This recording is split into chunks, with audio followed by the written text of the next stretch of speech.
Ever tried to unravel the secrets of a king, stuffed in clay from the European kiln that is Spain? We are left to wonder, what is it that the king of clay could probably be hiding from us?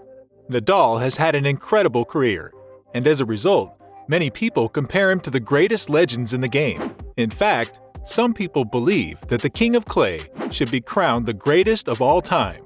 No doubt he deserves it. In this video, we'll talk about the things that most tennis fans do not know about Rafael Nadal.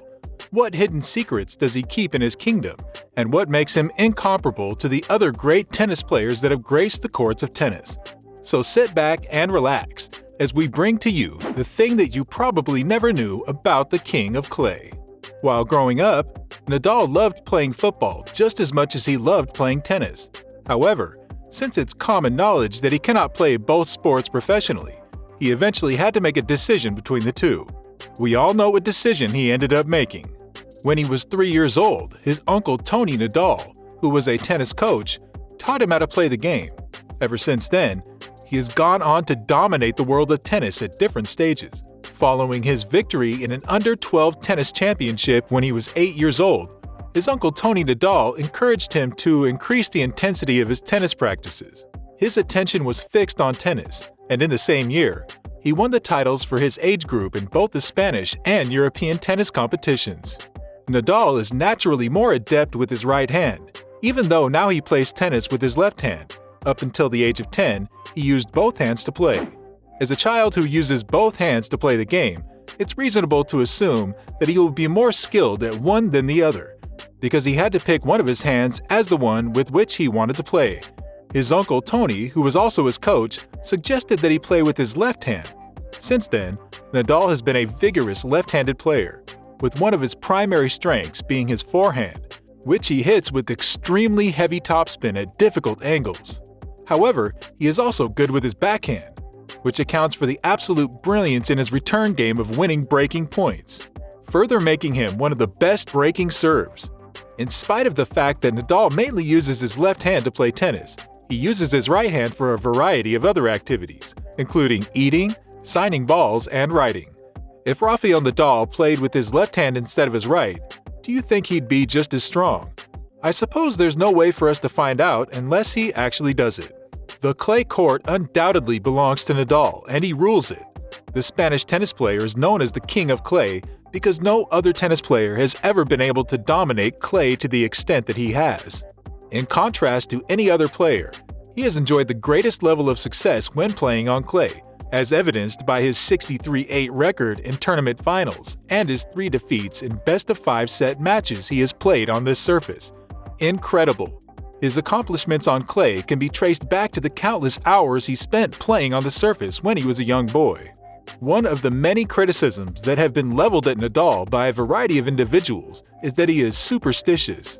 The tennis player has stated on numerous occasions that he does not consider himself to be superstitious and that, rather, he considers himself to be a person who follows routines.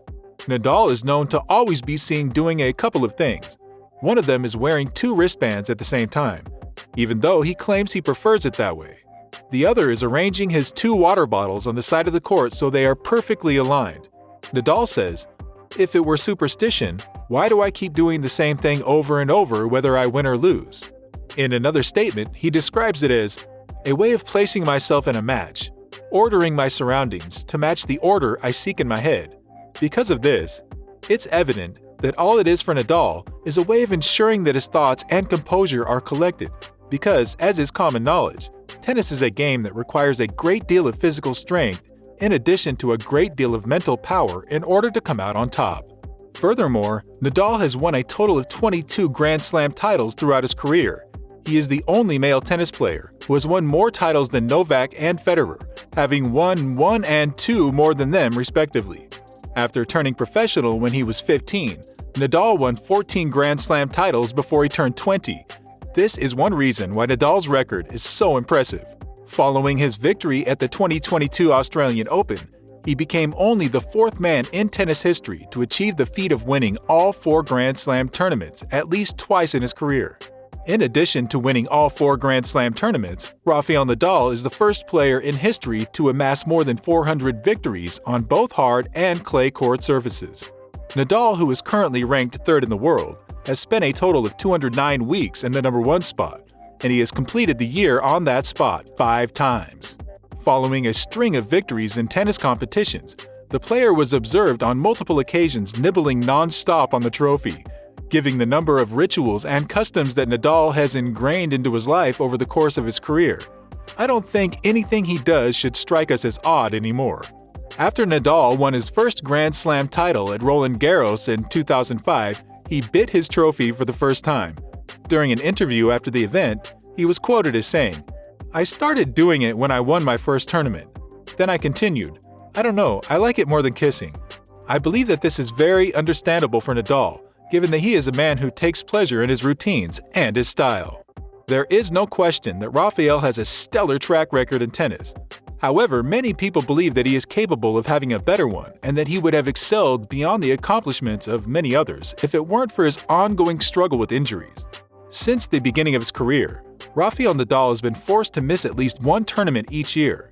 A foot injury caused him to skip the Australian Open in 2006, and a knee injury caused him to skip Wimbledon in 2009. Due to injuries sustained on his knee in 2013 and on his wrist in 2014, he was unable to compete in the US Open in either year, and a great number of other injuries that he has sustained over the course of his career. These injuries have robbed Nadal of a significant amount of time, and even prevented him from winning a number of Grand Slams that he otherwise might have if only he had the chance and physicality to compete.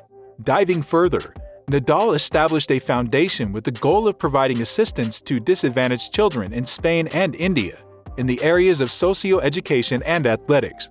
To aid in a child's overall development, the foundation encourages both personal and social integration.